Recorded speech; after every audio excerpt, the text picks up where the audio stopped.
एक साल पहले इस्लामाबाद की एक लड़की से सोशल मीडिया पर मेरी बात होने लगी। वो बहुत ही ज़्यादा तन्हा और दुखी थी क्योंकि वो जिससे मोहब्बत करती थी वो उसे धोखा देकर किसी और का हो चुका है। शायद कि उस वक्त उसे किसी के सहारे की ज़रूरत थी, इसीलिए वो मुझसे अपना दुख दर्द शेयर करने लगी। वो रोज़ मुझे कॉल करती और हम घंटों तक बातें करते रहते थे। मैं कोशिश करता था कि वो मेरी बातों से खुश रहा करे और ऐसा ही हुआ। वो मेरे साथ बहुत खुश रहने लगी।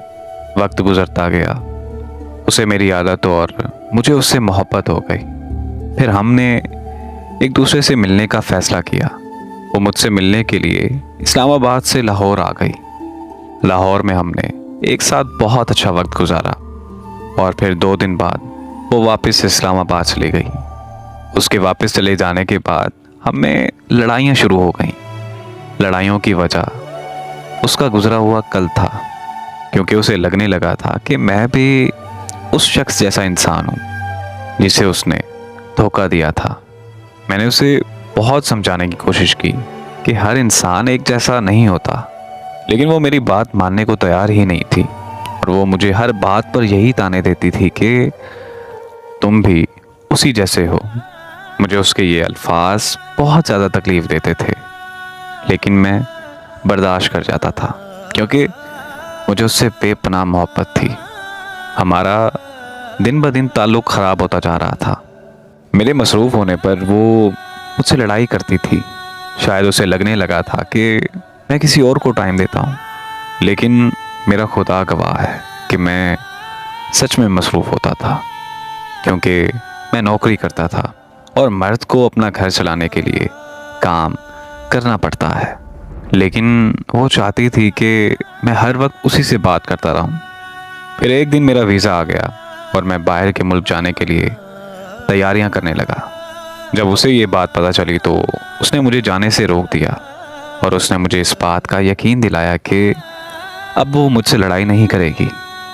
मैं उसके कहने पर रुक गया क्योंकि मैं भी उससे दूर नहीं होना चाहता था। फिर हम में सब कुछ ठीक चलने लगा और ऐसा लगने लगा कि बहुत जल्द हम एक हो जाएंगे। लेकिन कुछ दिनों बाद वो फिर से मुझसे बात बात पर लड़ाई करने लगी। इस पर लड़ाइयों की वजह फिर से उसका गुजरा हुआ कल था। वो उस लड़के से फ़ोन पर राब्ते पर थी जिसे उसने धोखा दिया था। वो लड़का किसी और से शादी करने जा रहा था, लेकिन फिर भी वो उससे राब्ते में थी। जब ये सब मुझे पता चला तो मैंने उसे कुछ नहीं कहा, क्योंकि मैं भी 6 साल पहले ऐसे ही वक्त गुजार चुका हूँ। इसीलिए मैंने उससे कोई सवाल नहीं किया और बस खामोश रहा। और फिर जिस दिन उस लड़के की शादी थी, उसी दिन उस लड़की ने किसी और के धोखे का बदला मुझसे ले लिया। उसने मुझे हमेशा हमेशा के लिए छोड़ दिया। मैं खामोश होने के अलावा कुछ नहीं कर सका। अब वो किसी और के और मैं उसके हिजर में ज़िंदगी काट रहा हूँ।